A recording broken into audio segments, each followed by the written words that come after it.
नमस्कार, मैं मनोज बिष्ट स्वागत करता हूं अपने YouTube channel one stop education portal में। इस वीडियो लेक्चर की शुरुआत करने से पहले आपने अभी तक हमारे चैनल को सब्सक्राइब नहीं किया है तो प्लीज़ चैनल को सब्सक्राइब करें और बेल आइकन को ज़रूर दबाएं। इस वीडियो लेक्चर में मांग की मूल्य लोच, प्राइस इलास्टिसिटी ऑफ डिमांड के पार्ट 4 का अध्ययन करेंगे, जिसमें हम निम्न बिंदुओं पर चर्चा करेंगे।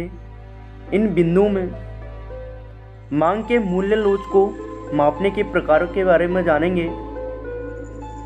मांग के मूल्य लोच को मापने के 3 प्रकार हैं। नंबर 1, मार्शल की इकाई विधि अथवा कुल व्यय रीति, टोटल एक्सपेंडिचर मेथड। जो दूसरी विधि है मांग की मूल्य लोच को मापने की, वो है फ्लेक्स की प्रतिशत रीति या परसेंटेज मेथड। इसके बारे में जानेंगे।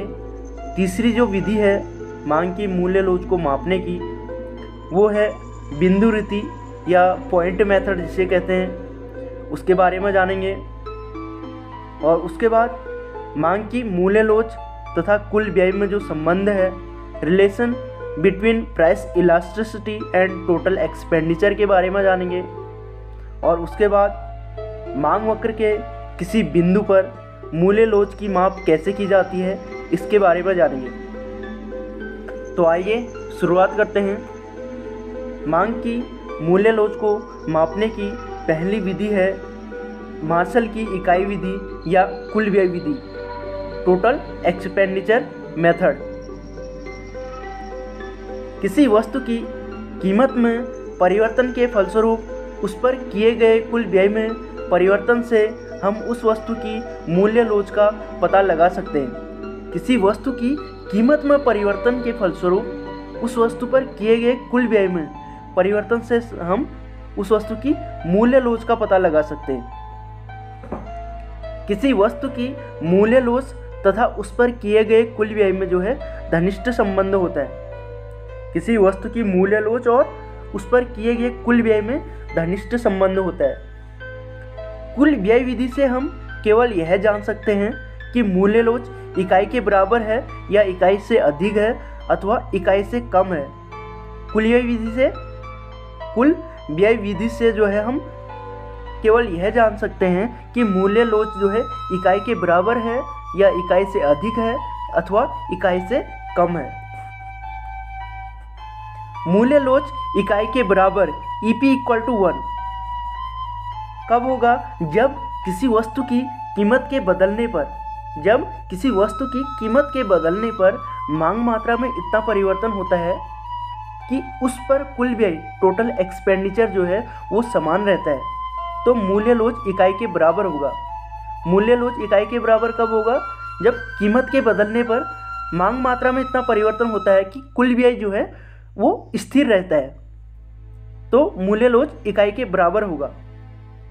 कीमत में परिवर्तन होने पर कुल व्यय तभी समान रह सकता है यदि मांग मात्रा में प्रतिशत परिवर्तन यानी डेल्टा Q कीमत के प्रतिशत परिवर्तन डेल्टा P के बराबर हो, तो कुल व्यय जो है वो स्थिर रहेगा। इसे एक टेबल के थ्रू समझते हैं, यानी सारणी से समझते हैं। सारणी में जो है प्रति इकाई कीमत और मांग की मात्रा को और कुल व्यय को दिखाया गया है। जब किसी वस्तु की कीमत जो है 2 रुपये प्रति इकाई होती है,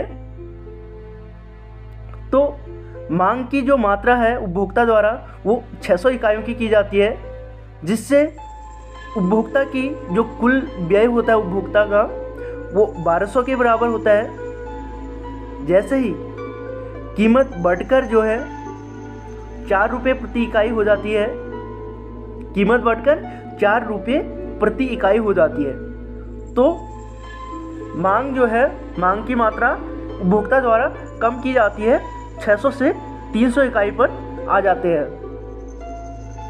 तो कुल व्यय में कोई परिवर्तन नहीं होता है। कीमत बढ़ता है, कीमत बढ़कर 2 से 4 हो जाती है और मांग मात्रा जो है उपभोक्ता द्वारा कम की जाती है, लेकिन उसका जो कुल व्यय होता है वो स्थिर रहता है, यानी कि 1200 के बराबर ही होता है।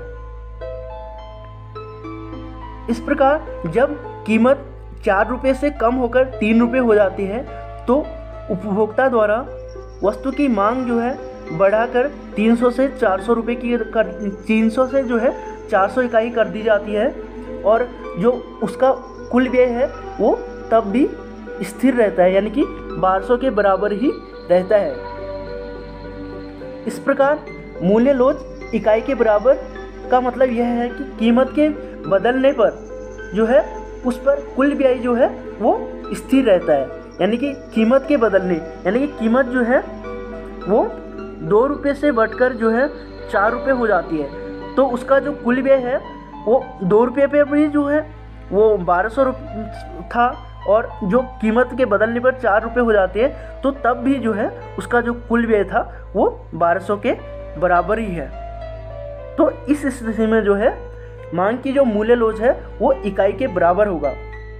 टोटल एक्सपेंडिचर को हम कीमत और मांग की मात्रा से गुणा करके निकाल सकते हैं। उसके बाद मूल्य लोच इकाई से अधिक EP ग्रेटर 1 कब होगा? मूल्य लोच जो है वो इकाई से अधिक कब होगा? जब किसी वस्तु की कीमत के घटने पर उसकी मांग मात्रा इतनी बढ़ जाती है कि उस पर किए गए कुल व्यय में वृद्धि होती है। कीमत के घटने पर मांग मात्रा बढ़ती है और मांग मात्रा के बढ़ने से कुल व्यय में वृद्धि होती है और कीमत के बढ़ने से कुल व्यय में कमी हो जाती है तो मांग की जो मूल्य लोच है वो इकाई से अधिक होगी। कीमत के घटने पर कुल व्यय तभी बढ़ता है, कीमत के जो है घटने पर जो है कुल व्यय तभी बढ़ता है जब मांग मात्रा में प्रतिशत वृद्धि कीमत में प्रतिशत कमी की तुलना में अधिक होती है। कीमत के घटने पर कुल व्यय तभी बढ़ता है जब मांग मात्रा में प्रतिशत वृद्धि जो है कीमत में प्रतिशत कमी की तुलना में अधिक होती है। इसे भी एक सारणी से समझते हैं। सारणी में जो है प्रति इकाई कीमत और क्वांटिटी और टोटल एक्सपेंडिचर को दिखाया गया है। जब किसी वस्तु की कीमत जो है वो 6 रुपये प्रति इकाई होती है तो उपभोक्ता द्वारा उस वस्तु की 200 इकाइयों की मांग की जाती है, जिससे उसका जो कुल व्यय होता है वो 1200 के बराबर होता है। जैसे ही उस वस्तु की कीमत घटकर 4 रुपये प्रति इकाई होती है तो उपभोक्ता जो है कीमत घटने पर उसकी मांग बढ़ा देता है, तो उसकी मांग बढ़ाकर 200 से 400 इकाई कर देता है, जिससे उसका जो कुल व्यय है वो भी बढ़ जाता है। कीमत के घटने से मांग बढ़ती है, मांग बढ़ने से जो है उसका कुल व्यय बढ़ जाता है। जब कीमत के बढ़ने से बढ़कर 4 रुपये से 8 रुपये प्रति इकाई हो जाती है तो उपभोक्ता द्वारा मांग को 400 से कम कर 100 रुपये कर दी जाती है। 100 जो है 100 इकाई कर दी जाती है। 100 इकाई मांग करने पर उसका जो कुल व्यय है वो भी कम हो जाता है। अर्थात वस्तु की कीमत के घटने पर यानी कि 6 से 4 रुपये होने पर उसका जो है कुल व्यय भी बढ़ जाता है। कीमत के घटने पर उसका कुल व्यय बढ़ जाता है और कीमत के बढ़ने पर उसका कुल व्यय कम हो जाता है, यानी कि जो है 1600 से कुल व्यय 800 हो गया, तो तभी जो है मूल्य लोच इकाई से अधिक होगा। उसके बाद तीसरा है मूल्य लोच इकाई से कम, EP लेस देन 1, यानी कि EP इकाई से जो है कम होगा। मूल्य लोच इकाई से कम। मूल्य लोच इकाई से कम कब होगा? जब किसी वस्तु की कीमत के घटने से कुल व्यय में भी कमी होती है। किसी वस्तु की कीमत के घटने से जो है कुल व्यय में भी कमी होती है और कीमत के बढ़ने से कुल व्यय भी बढ़ जाती है, तो मूल्य लोच जो है वो इकाई से कम होगी। मूल्य लोच इकाई से कम कब होगी? कीमत के घटने से कुल व्यय में भी कमी हो जाती है और कीमत के बढ़ने से कुल व्यय भी बढ़ जाता है, तो मूल्य लोच जो है उस स्थिति में इकाई से कम होगी। इसे एक टेबल से समझते हैं। टेबल में जो है कीमत को दर्शाया गया है, प्रति इकाई कीमत को, और क्वांटिटी और टोटल एक्सपेंडिचर को। माना कि किसी वस्तु की कीमत जो है 6 रुपये प्रति इकाई है, तो उपभोक्ता द्वारा उस वस्तु की 200 इकाइयों की मांग की जाती है। तो 200 इकाइयों की मांग की जाती है, तो उसका जो कुल व्यय होता है वो 1200 के बराबर होता है। यानी कि प्राइस और क्वांटिटी को मल्टीप्लाई करके, यानी कि 200 गुणा 6 करेंगे, तो उसका जो कुल व्यय होगा वो 1200 के बराबर होगा। जैसे ही कीमत घटकर 3 रुपये प्रति इकाई हो जाती है, तो उसकी मांग जो है 200 से बढ़कर 300 इकाई हो जाती है, जिससे उसका जो कुल व्यय है वो 1200 से कम होकर 900 के बराबर हो जाता है। और जैसे ही कीमत बढ़कर 10 रुपये प्रति इकाई हो जाती है, तो उपभोक्ता द्वारा उस वस्तु की मांग कम कर दी जाती है। मांग कम करने से उसकी मांग जो है वो 150 इकाई होती है, और उसका कुल एक्सपेंडिचर जो है वो टोटल एक्सपेंडिचर कितना होगा, 1500 के बराबर हो जाता है। अर्थात किसी वस्तु की कीमत के घटने से कुल व्यय में भी कमी होती है, और कीमत के बढ़ने से कुल व्यय भी बढ़ जाती है। तो मूल्य लोच उस स्थिति में जो है इकाई से कम होगी, EP लेस देन 1 होगा। इसके बाद मांग की मूल्य लोच तथा कुल व्यय में संबंध है, relation between price elasticity and total expenditure. मांग की मूल्य लोच तथा कुल व्यय में संबंध। नंबर 1, जब मूल्य लोच इकाई से अधिक होगी, जब मूल्य लोच जो है इकाई से अधिक होगी, EP ग्रेटर होगा 1 से, तो इस स्थिति में कीमत के घटने पर कुल व्यय भी बढ़ता है। कीमत घटने पर कुल व्यय बढ़ता है, और कीमत के बढ़ने पर कुल व्यय घटता है। और दूसरा जो संबंध है वो है मूल्य लोच इकाई से कम। जब मूल्य लोच इकाई से कम होगा, तो कीमत के घटने पर कुल व्यय भी घटता है। मूल्य लोच इकाई से कम होने पर कीमत के घटने पर कुल व्यय घटता है, कीमत के बढ़ने पर कुल व्यय बढ़ता है। जो तीसरा जो संबंध है वो है मूल्य लोच इकाई के बराबर, यानी कि EP = 1। कीमत घटने पर कुल व्यय स्थिर रहता है। मूल्य लोच इकाई के बराबर होने पर कीमत के घटने पर कुल व्यय स्थिर रहता है, और कीमत बढ़ने पर भी जो है कुल व्यय स्थिर रहता है। मूल्य लोच इकाई के बराबर की स्थिति में कीमत बढ़े तो भी कुल व्यय जो है स्थिर रहता है, और कीमत बढ़े तो भी कुल व्यय स्थिर रहता है। अर्थात कुल व्यय में जो है कोई परिवर्तन नहीं होता है। इसके बाद मांग की मूल्य लोच को मापने की जो दूसरी विधि है वो है फ्लेक्स की प्रतिशत रीति, यानी परसेंटेज मेथड। इस रीति के अंतर्गत मांग में प्रतिशत परिवर्तन की तुलना जो है कीमत में हुए प्रतिशत परिवर्तन से की जाती है।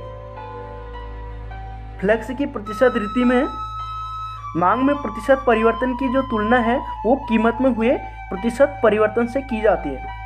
इसे एक समीकरण से समझते हैं, अर्थात मांग की मूल्य लोच = मांग में प्रतिशत परिवर्तन बट्टे कीमत में प्रतिशत परिवर्तन। अर्थात इसको इस प्रकार भी समझ सकते हैं कि EP = delta Q upon Q divide by delta P upon P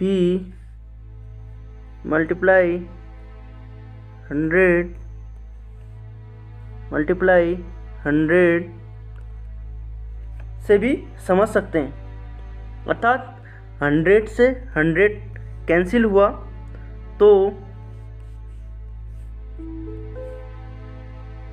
तो हमारे पास बचा EP = delta Q upon Q divide by delta P upon P. इसको इस प्रकार भी लिख सकते हैं, अर्थात E P equal to delta Q upon delta P multiply P upon Q. इस सूत्र से भी मांग की मूल्य लोच या प्रतिशत रीति का जो है ज्ञात कर सकते हैं।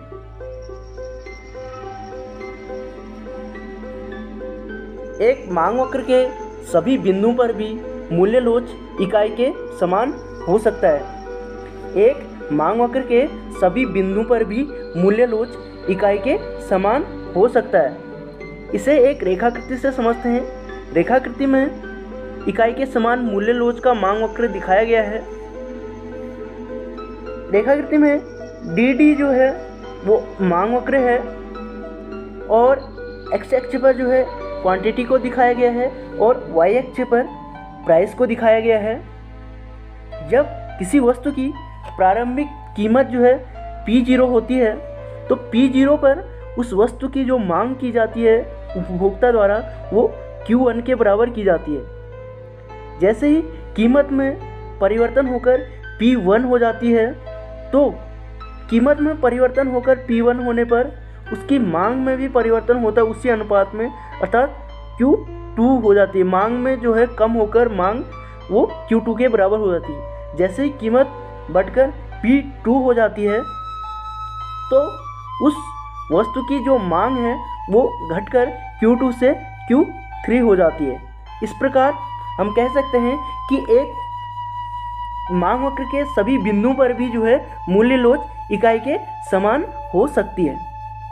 ऐसा मांग वक्र जिसके प्रत्येक बिंदु पर जो है प्रत्येक बिंदु पर अर्थात कीमत पर मूल्य लोच इकाई के बराबर होती है, इकाई के समान होती है, वो गणित में जो है आयताकार अतिपरवलय यानी रेक्टेंगुलर हाइपरबोला कहा जाता है। रेक्टेंगुलर हाइपरबोला कब कहा जाता है? ऐसा मांग वक्र जिसके प्रत्येक बिंदु पर अर्थात कीमत पर जो है मूल्य लोच इकाई के बराबर होती है, उसे आयताकार अतिपरवलय कहा जाता है। इसके बाद मांग की मूल्य लोच को मापने की जो तीसरी विधि है वो है बिंदु रीति या पॉइंट मेथड जिसे कहते हैं। यह मांग की लोच के माप की ज्यामितीय विधि है। बिंदु रीति जो है मांग की मूल्य लोच को मापने की एक ज्यामितीय विधि है। इस रीति से मांग रेखा के किसी भी बिंदु पर मांग की लोच की गणना की जाती है। बिंदु रीति से जो है मांग रेखा के किसी भी बिंदु पर मांग की लोच की गणना की जाती है, अर्थात जिस बिंदु पर मांग की लोच की गणना करनी हो उस बिंदु से नीचे वाले भाग को, मांग वक्र के जिस बिंदु पर जो है मांग की लोच की गणना करनी हो उस बिंदु से नीचे वाले भाग को ऊपर वाले भाग से भाग देने पर मांग की मूल्य लोच ज्ञात हो जाती है। पॉइंट मेथड या बिंदु रीति का जो एक सूत्र है, अर्थात मांग की लोच इक्वल टू स्पर्श रेखा से नीचे का भाग और स्पर्श रेखा से ऊपर का भाग। इसको इस प्रकार भी समझते हैं, EP equal to lower sector upon upper sector. बिंदु विधि का प्रयोग दो दशाओं में होता है। नंबर 1 कि जब मांग वक्र एक सीधी या सरल रेखा का हो तो तब हम बिंदु विधि का प्रयोग कर सकते हैं मांग की लोच को निकालने के लिए, और दूसरा जब मांग वक्र सीधी रेखा का न हो तो तब हम बिंदु विधि का या पॉइंट मेथड का प्रयोग कर सकते हैं। जानते हैं जब मांग वक्र एक सरल रेखा का हो, इसे एक डायग्राम से यानी रेखा चित्र से समझते हैं। रेखाकृति में जो है एक्स अक्ष पर जो है वो वस्तु की मांग मात्रा को दिखाया गया है और वाई अक्ष पर कीमत को दिखाया गया है और आरंभिक कीमत जो है पी कीमत पर जो है उपभोक्ता द्वारा क्यू के बराबर डिमांड की जाती है। माना कि हमें आर बिंदु पर जो है वो मांग की मूल्य लोच निकालना है, तो हम इस समीकरण यानी कि EP equal to lower sector upon upper sector का प्रयोग करेंगे। अर्थात आर बिंदु पर आर से नीचे का जो सेक्टर है वो है RB अपॉन RA, अर्थात EP equal to RB upon RA, यानी कि Q और R का क्षेत्र हो गया और OQ का क्षेत्र जो है ये मांग की मूल्य लोच निकाला जा सकता है। सीधी रेखा वाले मांग वक्र के विभिन्न बिंदु पर कीमत लोच भिन्न भिन्न होती है। मतलब कि एक सीधी रेखा वाले मांग वक्र के विभिन्न बिंदु पर मांग की लोच जो है वो मांग की कीमत लोच वो भिन्न भिन्न होती है, यानी कि अलग अलग होती है। जैसे ए बिंदु पर जो है इलास्टिसिटी ऑफ डिमांड जो है वो इन्फाइनिटी होता है, क्योंकि ए से नीचे का भाग वो EB और ए से ऊपर का भाग जो है वो 0 है, तो इन्फाइनिटी होगा। और मांग एक सीधी रेखा के मांग वक्र पर S, R और T तीन बिंदु हैं जो मांग की लोच को दर्शाते हैं।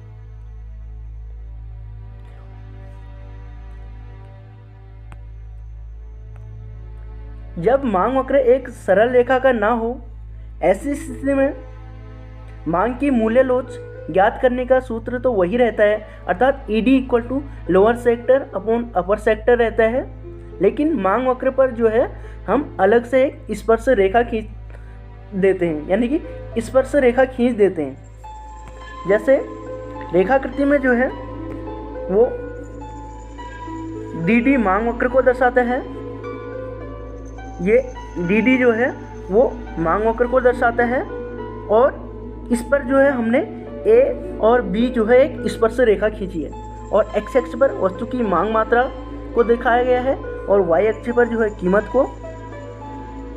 और माना कि हमें जो है E बिंदु पर जो है वो कीमत को निकालने की मांग की मूल्य लोच यानी कीमत लोच को निकालना है, तो हमें E बिंदु पर E से नीचे वाला भाग यानी कि EB अपॉन EA सेक्टर को लेना होगा, तो मांग की मूल्य लोच निकाल सकते हैं। धन्यवाद। आशा करता हूँ कि यह वीडियो लेक्चर आपको पसंद आया होगा। इससे आगे की वीडियो लेक्चर में हम मांग की आय लोच और प्रतिलोच के बारे में जानेंगे। धन्यवाद।